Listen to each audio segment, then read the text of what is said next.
What is up, everybody? This is Keith Jamison, Go Getter Guy 231 across the DFS industry, and the EPL is back after a short hiatus for the international break.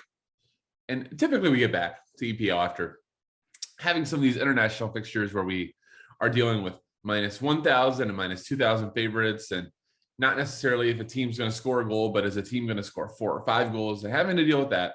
So you get back to the EPL and you go, okay, back to lower scoring. Can grab my floors, grab my set takers, feel good about my lineup top to bottom. And then you look at this slate and you go, I have all these plus 100 or plus 120 favorites for the 5 games.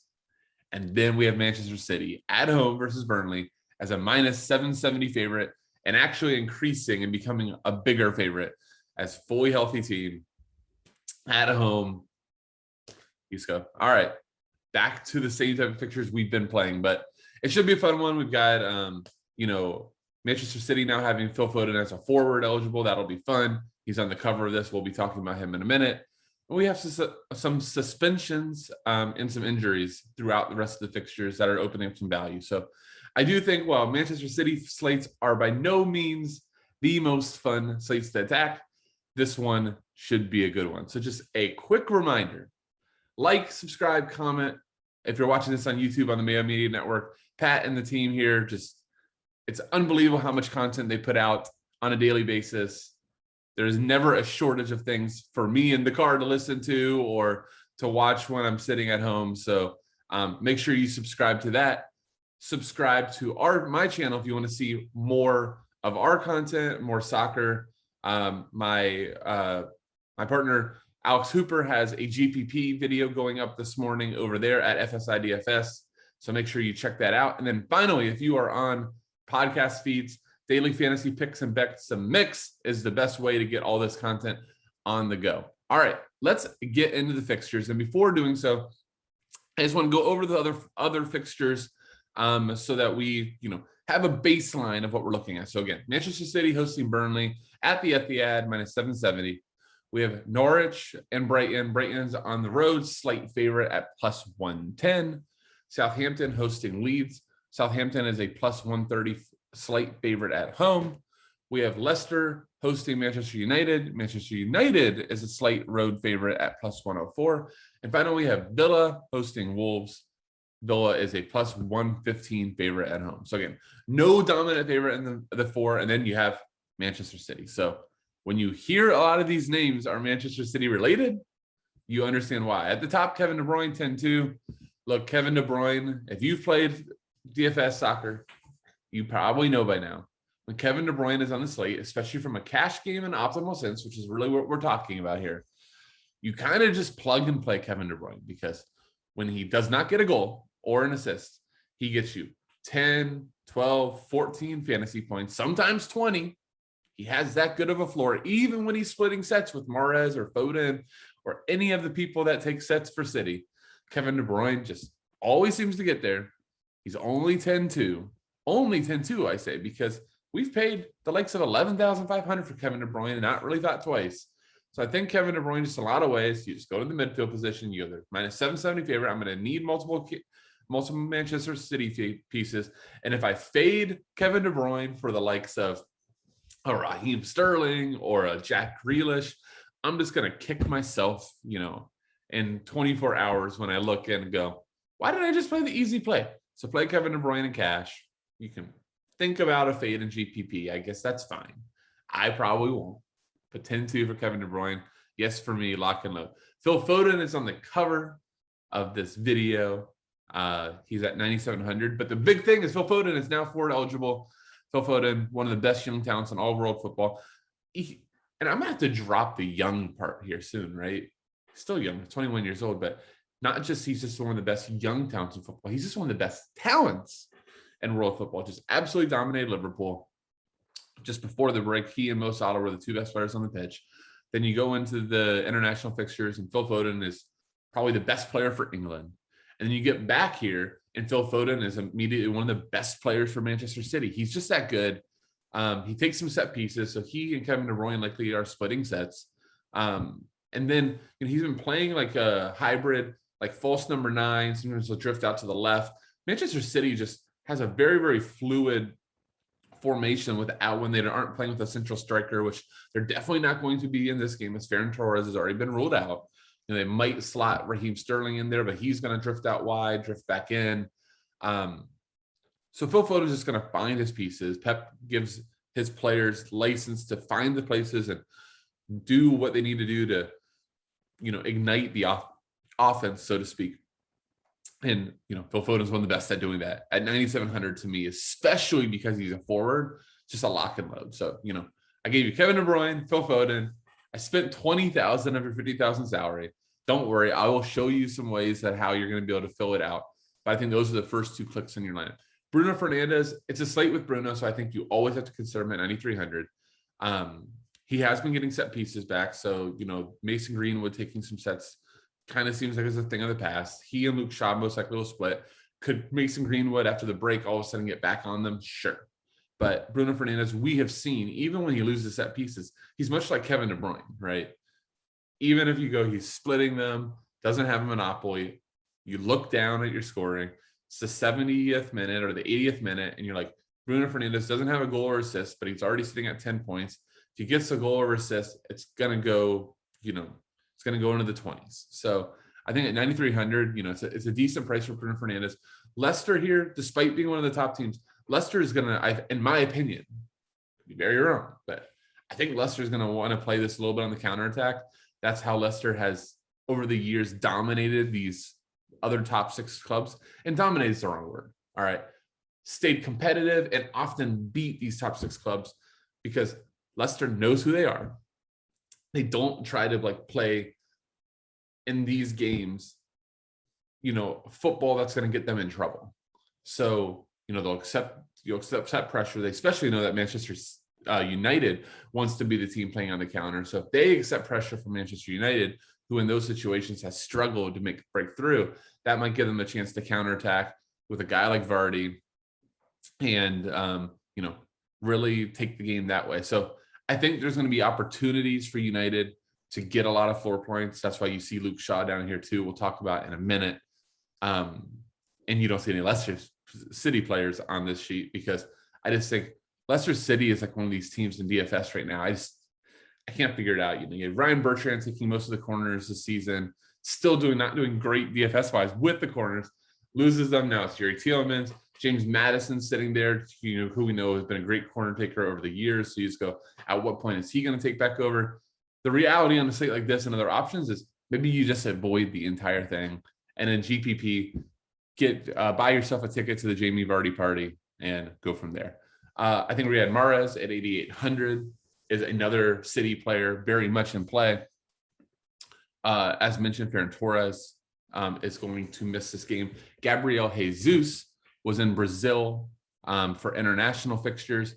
That just wrapped up. It's about 6:30 as I'm recording this on Friday morning on the East Coast. And that game just wrapped up in Brazil less than 12 hours ago. So they're all taking a flight, but I don't see any of those guys. I don't think for City. I don't think Ederson's going to play. I don't think Gabriel Jesus is going to play for Leeds. I don't think Rafinha is going to play. Pretty much if you played in the South American fixtures last night, for the purposes of this preview, I'm assuming you are not playing on Saturday. It is a short turnaround. And then with all of the precautions, I just don't see it happening for these guys. So Riyad Mahrez should get the start at the right wing. He could also take some set pieces. It's always in play. Additionally, with Riyad Mahrez, one of the bonuses is Riyad Mahrez is in fact the penalty kick taker for Manchester City. So if they draw a PK, no matter if Kevin De Bruyne draws it, no matter if Phil Foden draws it, no matter who on the pitch draws it, Riyad Mahrez at this point is now the designated PK taker. So you get a little bit of upside there that if City does get a penalty kick, more than likely that's 12 points for you. So like me at Riyad Mahrez a lot. Going still with City for two more picks, then I'm done. Bernardo Silva at 6,000. Look, Bernardo Silva is just hysterical that I don't think there's been like a player that gets completely out of favor with Pep and then gets back in favor with Pep where he just becomes undroppable and unsubbable. And Pep raves about, what an amazing player he is. They just go up and down. But Bernardo Silva is a really good player. He's not always the best DFS player, but you watch football and you go, my God, like nobody can get the ball off this guy's foot when he touches it. So, he's normally been playing this midfield three. He has license to go forward. We saw in a game versus Leicester, he got very, very involved in crossing the ball as well when a team pinches. Burnley does allow a lot of crosses. So we could see one of those games for Bernardo Silva if City is struggling to score. But at 6,000, I just think it becomes one of these plays, often like Ilkay Gundogan was last season, that you go, okay, I kind of want to have City. I think that's going to be where the goals are. So I'm upping my chances to get a goal or assist the more City players I put in. And at 6,000, I think Bernardo Silva is just a little bit on the cheap side. He would fill another forward spot if you would like. So you can do like Foden and Bernardo Silva if you just want to load up your City exposure. So I think it makes a lot of sense at 6,000. João Cancelo is playing left back for City at 5,700. He's just another double-digit machine. And you get the added benefit of a baked in, likely three points for the clean sheet. It's really hard to see Burnley scoring here. So 5,700, I like João Cancelo. Getting away from City, Stuart Dallas at 5,700 should be on a majority of set pieces for Leeds at 5,700. He's coming off of a really nice game before the break at 15.1 DK. He did come off with a small knock, should be back here. Rafinha is likely out. So again, Stuart Dallas, I think at the minimum, is splitting sets with either Jack Harrison or Daniel James. Maybe Calvin Phillips grabs a few. So at minimum, he has a split. In the best light, he could have a monopoly of set pieces. Regardless, Stuart Dallas is just a really good player. I don't think Southampton's a matchup by any means that I'm scared of. Look, there's very few matchups with Leeds that I look at and I go, I don't see Leeds getting fantasy points. Leeds just is such a friendly DFS team. The matchups that I probably don't play Leeds in are versus Liverpool, versus City, versus Chelsea. Otherwise, I think you just have to project Leeds to be open, and that's what we love about Leeds. Luke Shaw, 5,500. Again, sometimes a split of set pieces with Bruno or Mason Greenwood, sometimes even a monopoly. Again, I think that Leicester is going to possibly sit back and play on the counter. It's going to give Luke Shaw a decent amount of chances to get forward. Probably whip in 8-9 crosses. That should give him a pretty good floor in the close to 10 range, and you get either get a clean sheet or you get an assist on one of those, and you're in great shape. So Luke Shaw, 5,500. It's a very nice play. Nathan Redmond is one of my favorite sneaky plays of the slate, which is probably less sneaky when I put these out on video on these previews. But 4,700, he's the only guy that you can find when you look back through Southampton game logs that has taken a corner that's likely to play here when James Ward-Prowse is not on the pitch. James Ward-Prowse is one of my favorite DFS guys. If Southampton is on, that you're expecting to see James Ward-Prowse on this display. James Ward-Prowse is suspended. He got a red card last game. So Southampton is a slight favorite at home. You got to look at who's on their set pieces. Additionally, we have Che Adams is missing. So Nathan Redmond could play in an attacking role. At worst, he's playing like left mid or right mid. I think it's interesting if he plays like a number 10 or he plays as a second striker on top of having set pieces. I think that gives him, a little bit of extra goal upside as well. But at 4,700 as a slight favorite, as more than likely the majority set piece taker for Southampton, yeah, bring it on. I love James Ward-Prowse here. I'm sorry, Nathan Redmond. I want James Ward-Prowse, right? My voice just said it all. I want James Ward-Prowse here. I want to plug and play him. But I don't have it. So we'll take the cheaper version and get Nathan Redmond. Worth noting, the other guy that would probably take for Southampton, if in, would be Stuart Armstrong if he's in. I've also seen predictions saying Mohamed El Yonasi could come in. He's taken set pieces in the past, but I've also found samples when those guys were on, Nathan Redmond took. So I'm going to go ahead and lean that Nathan Redmond is going to at least have a share. And then finally, Daniel James, 4,500. It's just too cheap.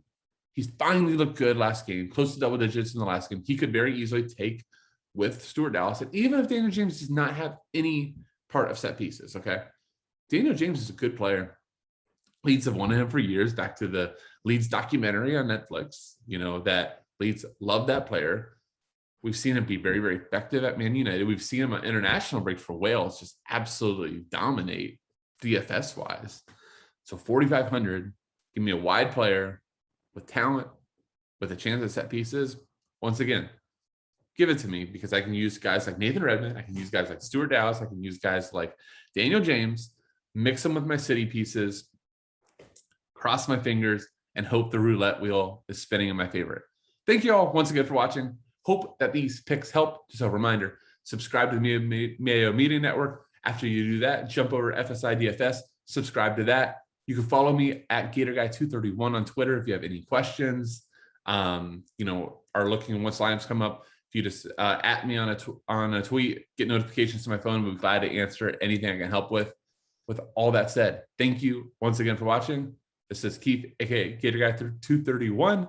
See you.